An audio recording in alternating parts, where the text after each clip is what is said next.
At the supermarket, everyone saw him as just an old security guard.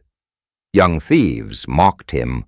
Managers disrespected him, until he pulled out that old badge from his pocket and silenced everyone.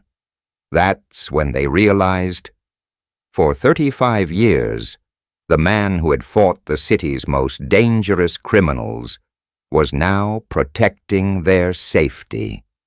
Welcome to Human Stories. Before we begin this powerful story of respect, hidden identity, and justice, tell us in the comments which city you're watching from today. And if you believe stories like this deserve to be told, hit that subscribe button and help us honor these silent guardians. Main story. The automatic doors of MegaMart slid open with their familiar hiss as Detective Sergeant William Bill Harrison walked in for another night shift. At 67 years old, his shoulders weren't as broad as they once were, and his gray hair had thinned considerably. But his eyes still held the sharp awareness of someone who had spent 3.5 decades reading people's intentions. Bill wore the standard-issue security uniform, navy blue shirt, black pants, and a badge that simply read, Security Guard. No one who shopped at this Phoenix suburban supermarket knew that the same chest had once carried the gold badge of the Phoenix Police Department's Major Crimes Unit. It was 10:47 p.m. on a Tuesday night. The store stayed open until midnight, catching the late-shift workers, college students buying energy drinks, and the occasional troublemaker looking for easy targets. Bill took his position near the entrance, clipboard in hand, watching the flow of customers. This was his 3rd year working security after retirement, and it helped supplement his police pension while keeping him active. But the respect he once commanded in uniform had vanished with the job title. "Hey, old man," called out a voice from near the energy drink aisle. 3 young men, probably in their early 20s, were clustered together.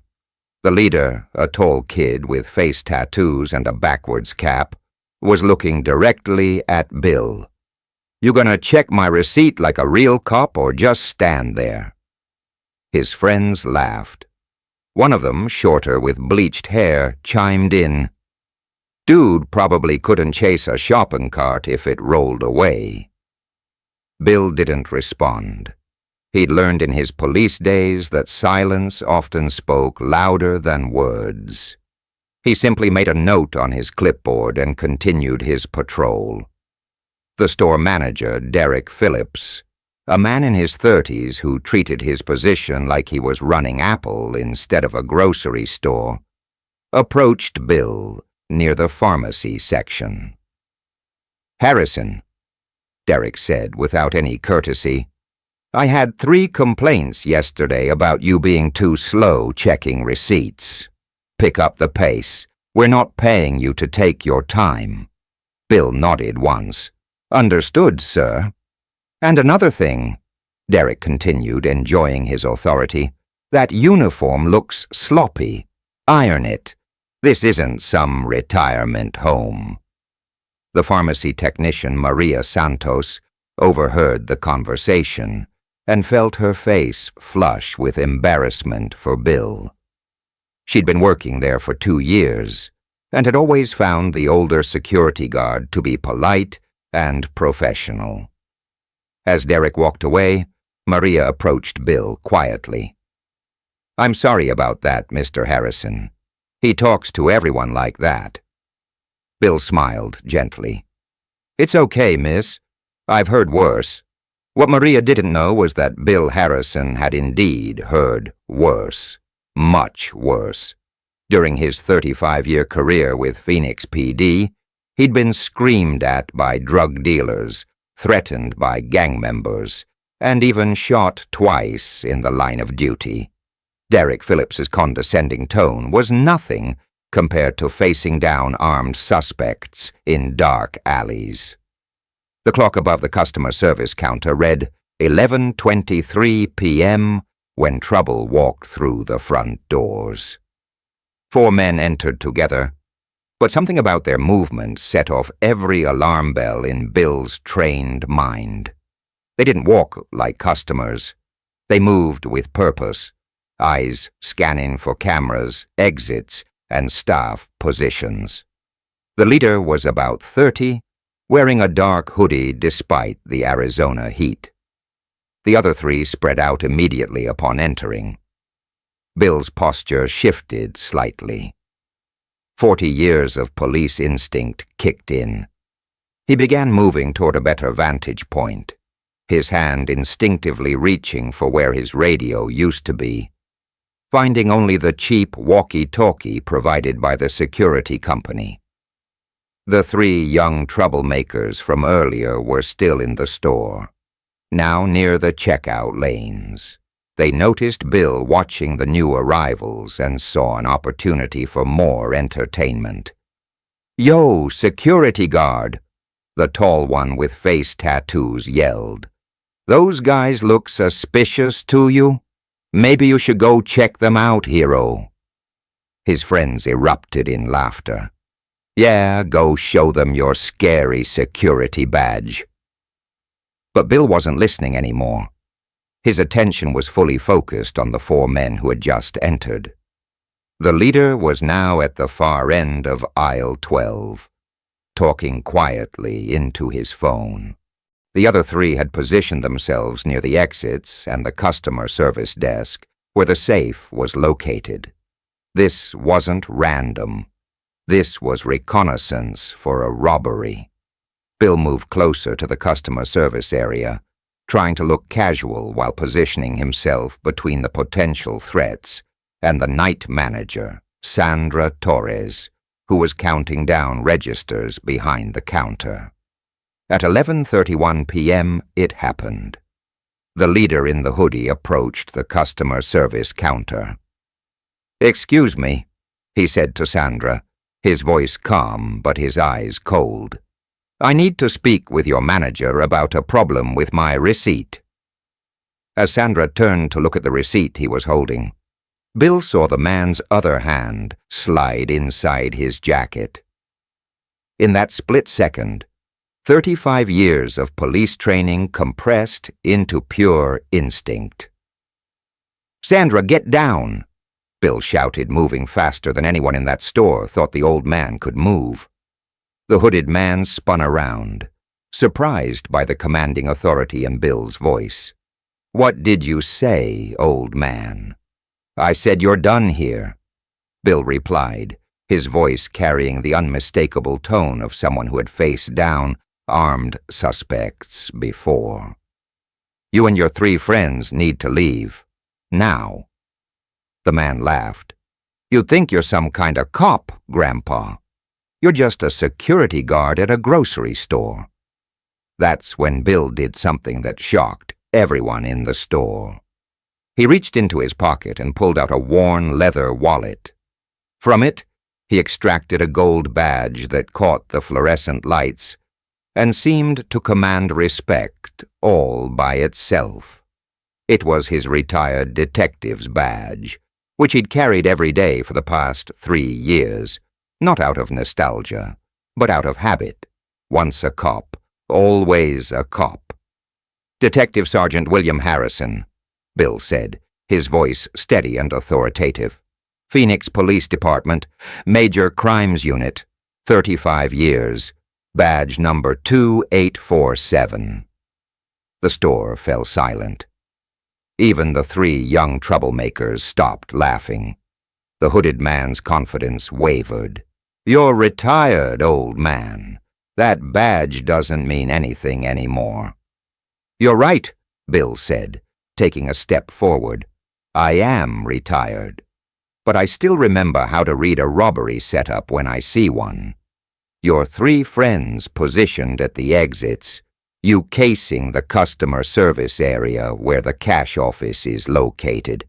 That bulge in your jacket that's definitely not a wallet."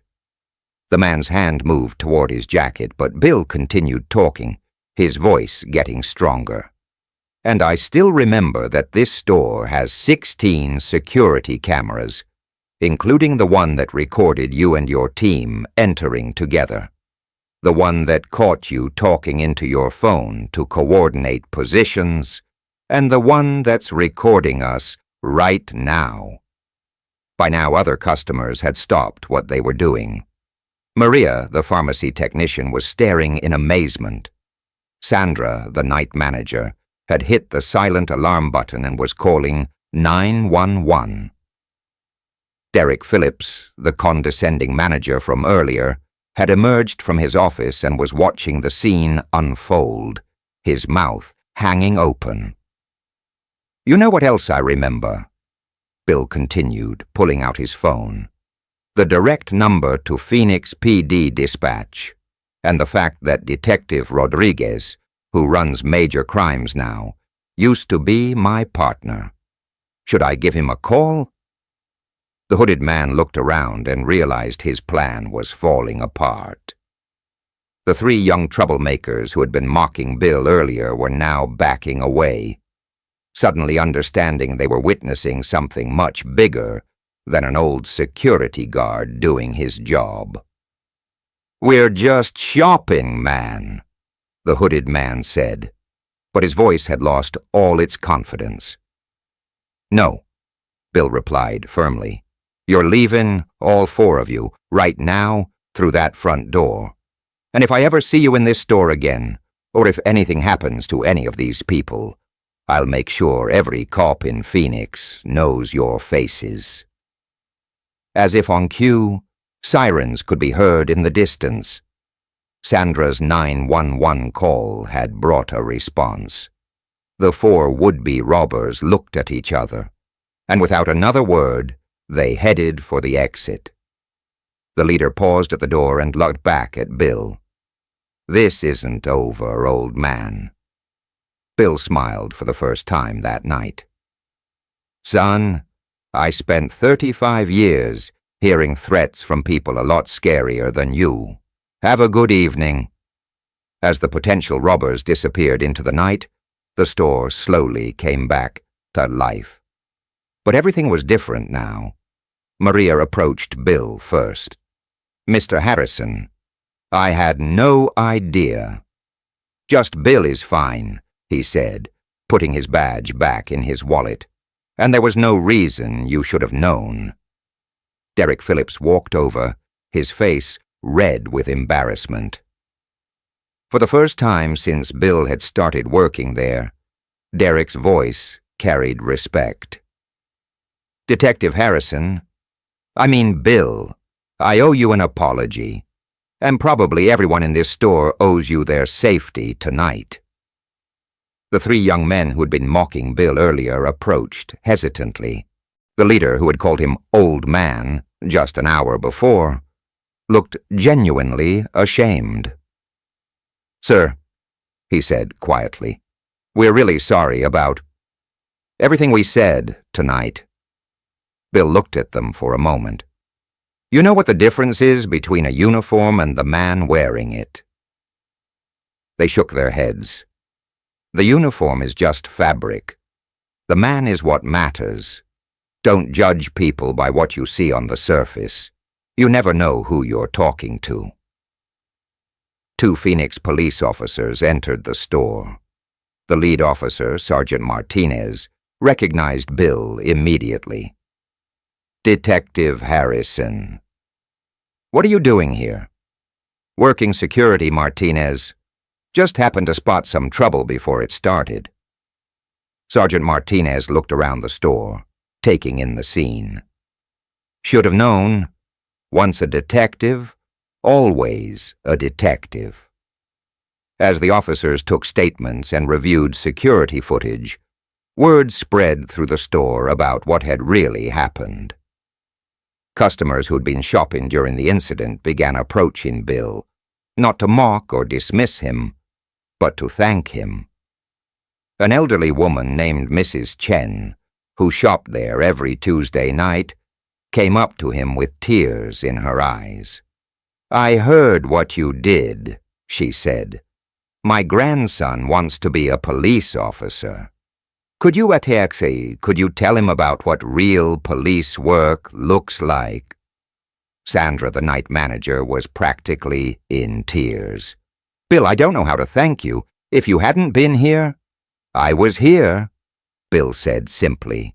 That's what matters. Derek Phillips approached again, this time carrying a cup of coffee from the store's cafe. Detective Harrison, Bill, this is for you. And I want you to know I'm recommending you for a commendation from corporate. What you did tonight. I did my job, Bill interrupted gently. Same as I've been doing for 38 years. As the police finished their investigation and the store returned to normal operations, something fundamental had changed. The invisible man in the security uniform was invisible no more. Over the following weeks, word spread throughout the store and the surrounding community. The quiet security guard at MegaMart was Detective Sergeant William Harrison, a decorated 35-year veteran of Phoenix PD who had worked everything from street patrol to major crimes investigations. Regular customers began stopping to chat with him. Parents pointed him out to their children as an example of a real hero. The 3 young men who had mocked him returned the following week, not to cause trouble, but to apologize properly and ask if he had any advice for staying out of trouble. Maria, the pharmacy technician, learned that Bill had been the lead detective on dozens of major cases, including several that had made the evening news during her childhood. "Why didn't you ever mention it?" she asked one evening. "Wasn't relevant to the job," Bill replied. "I'm not here to impress anyone. I'm here to keep people safe." Derek Phillips, humbled by the experience, had become one of Bill's biggest supporters. The condescending manager was gone, replaced by someone who understood that respect isn't about titles or age, it's about character. 3 months after the incident, MegaMart's district manager visited the store. He sought out Bill personally. "Detective Harrison, I've heard about what happened here. Corporate wants to offer you a position as regional security consultant. Better pay, better hours, and you'd be training other security personnel." Bill thought about it for a moment. "I appreciate the offer, but I think I'll stay right here. This community needs someone who understands that security isn't just about watching cameras and checking receipts. It's about caring enough to pay attention." The district manager smiled. "That's exactly why we want to promote you. And that's exactly why I need to stay," Bill replied. Conclusion. Some people wear their accomplishments like armor, demanding recognition for everything they've done. Others carry their service quietly, letting their actions speak when words aren't enough. Detective Sergeant William Harrison never needed anyone to know about his 35 years protecting Phoenix. He wasn't looking for respect or recognition. He was simply doing what he'd always done, standing between good people and those who would harm them. The badge in his wallet wasn't a prop or a conversation starter. It was a reminder of who he was, regardless of what job title he currently held. And when the moment came to use that experience, he didn't hesitate. Real heroes don't retire from being heroes. They just find new ways to serve.